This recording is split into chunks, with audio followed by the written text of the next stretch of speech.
Una stretta di mano e in primo piano l'assegno da 2.000 euro che la sezione di Castelfranco dell'Associazione Nazionale Carabinieri in Congedo ha consegnato al vice sindaco Gianfranco Giovine, soldi donati per il restauro delle storiche mura cittadine. È praticamente autofinanziamento che si sono creati nella associazione di Castelfranco Veneto e che naturalmente ha dato come frutto 2.000 euro di donazione. Un gesto straordinario, così il vice sindaco ha definito la donazione dell'associazione. L'associazione Carabinieri prima naturalmente militando direttamente al servizio della comunità e della nostra nazione, ma adesso anche in congedo di fatto sono sempre disponibili e sempre naturalmente una realtà a cui si può fare riferimento. 7 milioni di euro, a tanto ammonta il restauro delle mura castellane. L'amministrazione comunale con propri fondi è intervenuta con 700.000 euro utilizzati per il restauro della torre di nord-ovest che a breve verrà collaudata e poi aperta al pubblico.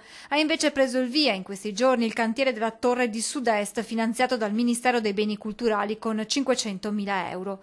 Accanto a questo impegno c'è quello nato in collaborazione con la nostra emittente, la campagna di raccolta fondi popolare con circa un centinaio di cittadini, anche da fuori Castelfranco, che hanno risposto donando piccole somme. Finora sono stati raccolti circa 5.000 euro e adesso arriva il contributo dei Carabinieri in Congedo. Speriamo anche che sia poi di emulazione per altre associazioni che possono così sentirsi vicine a quelli che sono gli obiettivi che questa amministrazione si è posta nel restaurare le mura della città.